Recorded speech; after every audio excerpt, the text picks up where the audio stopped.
Hey, gang, this is Carl White broadcasting from the secret headquarters here at the Mortgage Marketing Animals. And you're listening to Loan Officer Freedom, #1 podcast in the world today for loan officers. So, hey, thanks so much for being part of my day. And it's just an absolute honor to be a part of yours. I'm recording this as a solo today. I had something happen. I just been mulling over it, making sure I did it in a very cool way. And I think I can totally pull it off. And frankly, if I can't pull it off, I'll just delete this recording and you'll never hear it. So, but I think I can do it because somebody asked a great, well, they asked, they asked an interesting question. It was a very honest question on a group page that we do. And it's the Loan Officer Breakfast Club group page. Which is one of the largest group pages in all of Facebook for loan officers. And it's a super cool place where people can ask questions and loan officers chime in to the best that they can and give honest answers to it. And so let me just kind of dive into this one. The question that this person asked, and it was a very sincere question, and I honor the person for asking it. But what we're going to talk about here is like the power of asking questions and what powerful questions look like. So this person asked, hey, for you loan officers that are fully commissioned, what are you doing as a side hustle during these challenging times? Right. So again, I appreciate the person that asked it. Super cool person that asked it, and a very sincere, hey, I need some help here. Help me out. Right. Great question. And certainly we've all needed help. Heck, I need help often, right? Like often I need help. So I can appreciate the very sincere way in the questions passed. The question was asked. So I'll share with you my thoughts on this one. So there were, I think, like literally 400 different responses to everything that ranged from go be an Uber driver to if you just follow a great plan, a side hustle isn't necessary. And so I thought I'd weigh in on this one here on the podcast. So I'll give you a statistic that I've collected. And again, this is just my own personal experience in talking with loan officers across the nation. But keeping in mind, this is like I talked to, literally thousands and thousands and thousands of loan officers over my career, tens of thousands over my career. And I can tell you that I personally don't know of one single loan officer that has worked part-time and had what I would call epic success. So I think, there's an old saying, chase two rabbits, you'll catch neither. And I think there's a lot of truth into that. Now, I think that you can ramp a business up and then hire somebody to take over that part while we start something else. So we can have 2 or 3 or 4 businesses. But I think focusing in on getting one started at a time and then assigning somebody to take that over. But I think more important on this particular topic is look, I would agree with those that said, hey, if we do prospecting, getting a part-time job isn't necessary. And I totally agree with that. Because I think, like, all right, if I go be an Uber driver, I don't know what Uber drivers make, but let's just say they make, I don't know, and I'm just grabbing a number, $30 an hour, and $40 an hour, something like that. I don't know exactly what it is, but it's probably somewhere in that ballpark. So for me, if I'm prospecting, I make way more than $30 an hour. You make way more than $30 an hour if we're prospecting the right way to the right people. And that anytime I'm not prospecting, that activity is standing in the way of me prospecting. Cause like when you prospect, like if you were to prospect for say 2 hours straight, it's my firm belief that if you did 2 hours of outbound phone calls, calling to a warm list, like we're talking about doing anything uncool like cold calling. We're talking about calling a warm list that frankly everybody has, just most people don't even know it. So if you call to that warm list for 2 hours, it's my belief and certainly my experience, I'm going to get a loan. You're going to get a loan, right? And so if I'm doing that, and let's say I make on average $3,000 per closing, right? That's just a hypothetical number, $3,000 per closing. And if I do 2 hours of outbound prospecting the right way to the right people, it's my firm belief that you will get a loan from that. So that means that that prospecting is worth $3,000 in 2 hours or $1,500 an hour.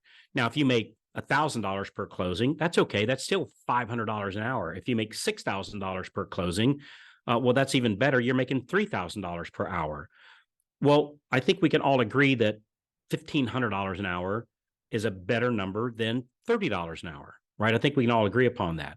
And then some people say, yeah, but wait, if I'm an Uber driver, or if I'm working at the mall, or if I'm a Walmart greeter, or if I'm insert in any other part-time gig, I'm meeting people, I would agree with that. But if we're going to meet with people, we want to meet with the right people, right? And I don't mean the right people in general. I mean the right people to get loans for our business, right? So I think we can all agree if I met with, let's just say 100 financial planners, let's do a smaller number.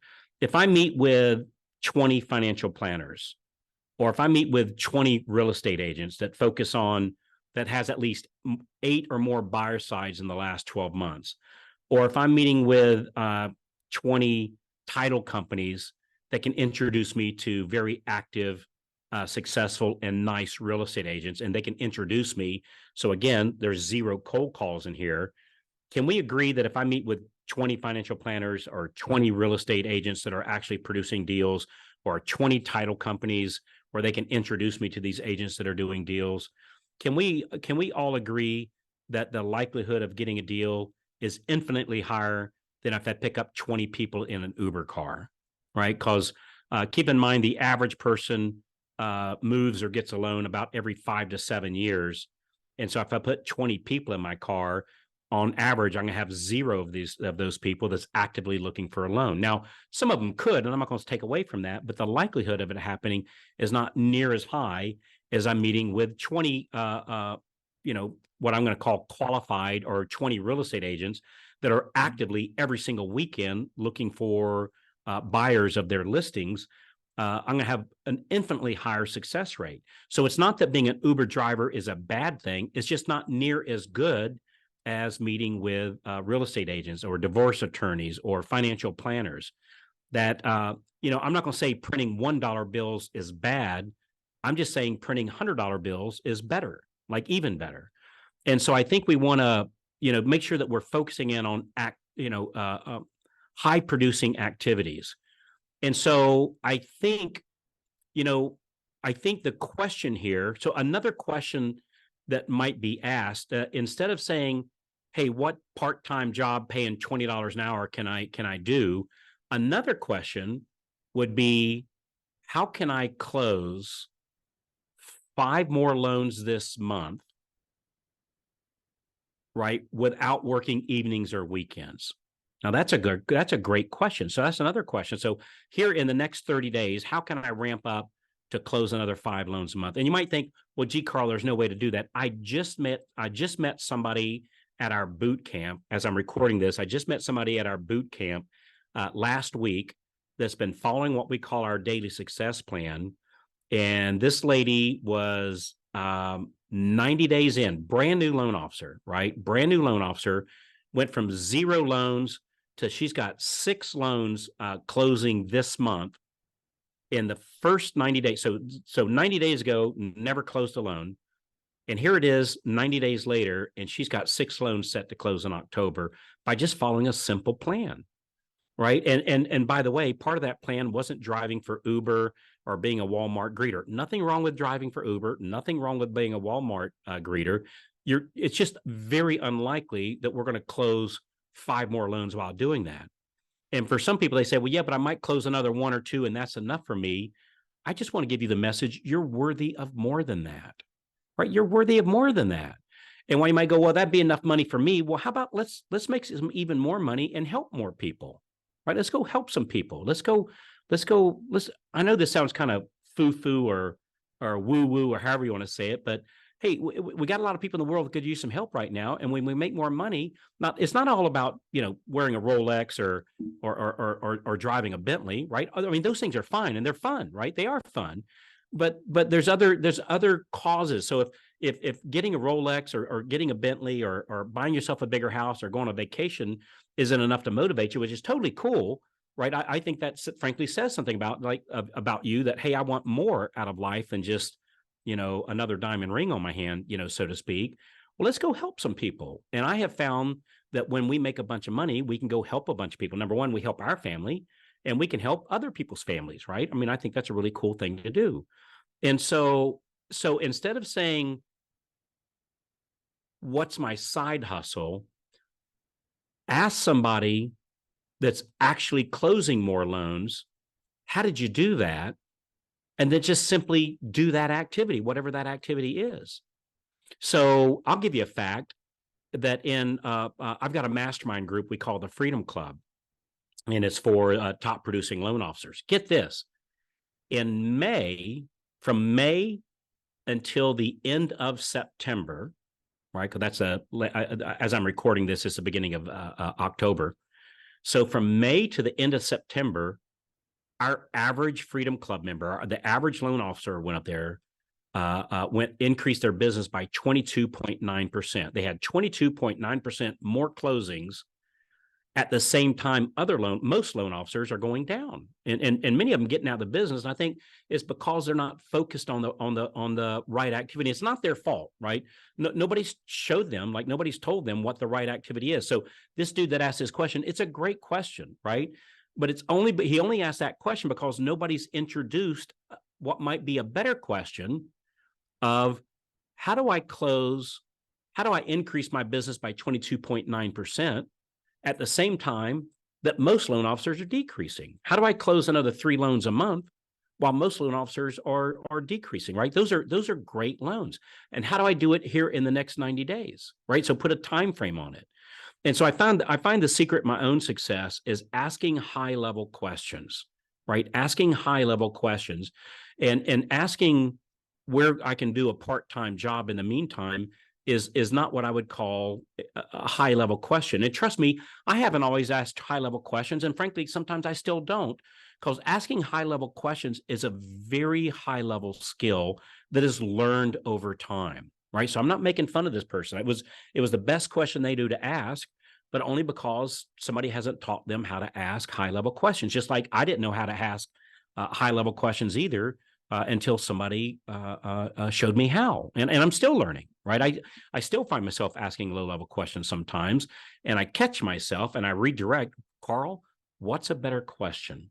What's a better question? What would a loan officer that's closing 30 or 40 or 20 or 80 loans per month, what question would they ask, right? What question would they ask? So a loan officer that's closing 10 loans a month is not going to be asking, should I drive Uber on the weekends, to make ends meet, right? They would ask a different set of questions. So if you want to know what question to ask yourself, somebody closing 10 loans a month or 20 loans a month, or I think Tammy saw, gosh, I don't have the exact number. I think it was somewhere around 50 or 60 loans last month. What's the kind of question that she would ask? What do you think she would ask? Or the loan officer, this lady that went from 0 loans to 6 loans in 90 days, what question would she ask, right? And just ask those type of questions. So I hope this comes across in a cool way. And again, I encourage people, I love the questions on the Loan Officer Breakfast Club Facebook group. If you're not a part of the Loan Officer Breakfast Club Facebook group, join us on there. It doesn't cost you a dime. It's absolutely free. And when you're ready to see the plan that has our average Freedom Club member closing 22.9% more deals from May until September while others are going out of business, I'll show you that exact same plan. I'll show it to you. So if you just go to freedomclubdemo.com, freedomclubdemo.com, we'll walk you through it step by step, exactly what they're doing.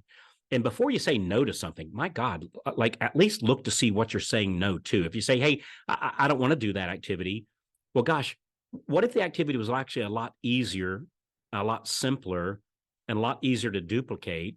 What if it was a lot easier than what you thought it was, right? And wouldn't it be a good idea to actually know what it is before deciding whether or not you're going to do it? I've always found that if I'm going to say yes or no to something, my God, I want to look behind the curtain to see what it is I'm saying yes or no to. And you can totally do that here. So freedomclubdemo.com. So, hey, thanks so much for letting me be part of your day. I would love to hear your questions. And if you want some help asking questions or asking, what is a loan officer closing 10, 15, 20, 30, 40, 50 loans a month? What do their questions look like? We can go after that too. freedomclubdemo.com. My name is Carl White. Thanks for being a part of our group.